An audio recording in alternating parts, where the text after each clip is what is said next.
Hello! So as you can see, I am actually not in the backseat of my car today. I'm in my parents' laundry room. Today I'm going to do a web series review of Just a Reminder. This is a TV style series about a group of high school friends who play a game involving spinning a jar and then answering the questions inside it. Kind of like Spin the Bottle, but not as, kissy. Some things I really liked about this web series. The dialogue was really witty. I felt entertained the entire time. There was a lot of snappy back and forth between the characters. Some of them have some clashing personalities, but they are all good friends, so it's all in good fun. There was some good LGBT representation.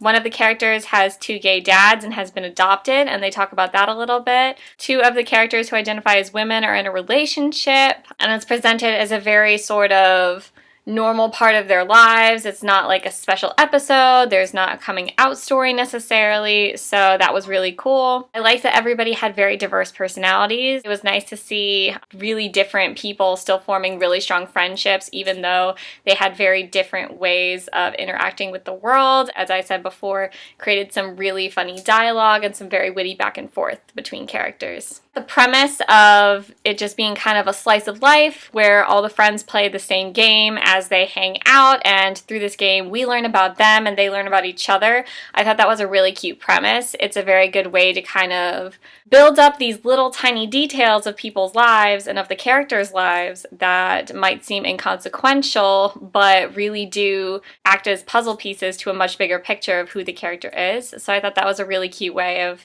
both doing that in universe so the characters can get to know each other, and for the audience so we can see all the little bits and pieces of their personality that create the character as a whole and create their relationships as a whole.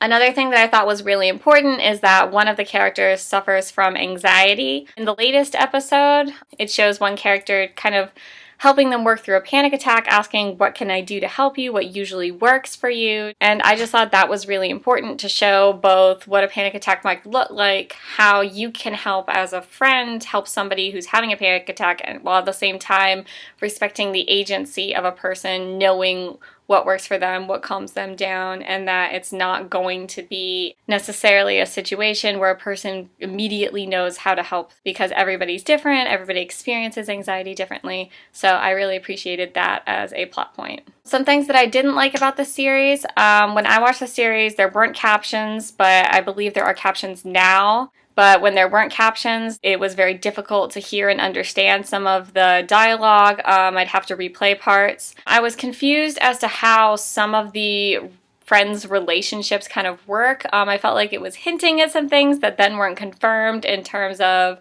does this character and this other character's sibling have some sort of past relationship, or do they just not like each other? Does this character like this other character romantically, or am I just kind of reading into things? And I guess that's kind of some of the fun of the series, but nothing's ever really confirmed or discussed. I just felt that kind of distracted me maybe a little bit from certain parts of the series. I would watch this series if you really like series that center around high school characters, because maybe the stakes aren't as high and they could focus on some other things as opposed to stories about college students or working adults. I believe that they're played by high school students as well, so it definitely feels very genuine. It feels very much what I think a lot of people relate to as a high school style sort of life and high school friendships.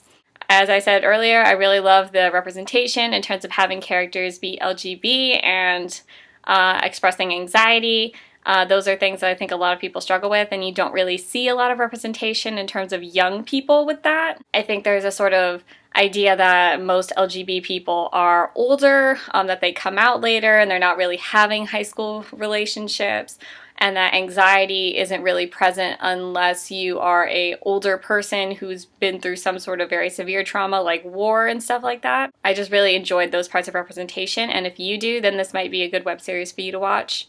If you really like slice of life style series and day in the life style plots, then this might be a good web series for you, because that is a little more low energy and not as high energy type of concepts. It's a very kind of nice show to just binge watch and enjoy the characters and enjoy what's happening and enjoy exploring their lives and all the little nuances of who they are. If you prefer to have one single narrative plot with one singular goal, then this might not be a good web series for you. It's a little more low energy, and it's a little more about delving deeper into the characters and who they are. So if you're looking for something that's a little more intense, a little more high stakes plot, then you might want to look at another series. If you prefer actors that are college age or working adults to maybe represent a different type of lifestyle or a different set of priorities that they might have, then this might not be the web series for you. Or if you prefer vlog style over TV style, this is a TV style shot series. If you prefer to learn through the characters by having them directly tell the camera things about themselves or watching things unfold that way,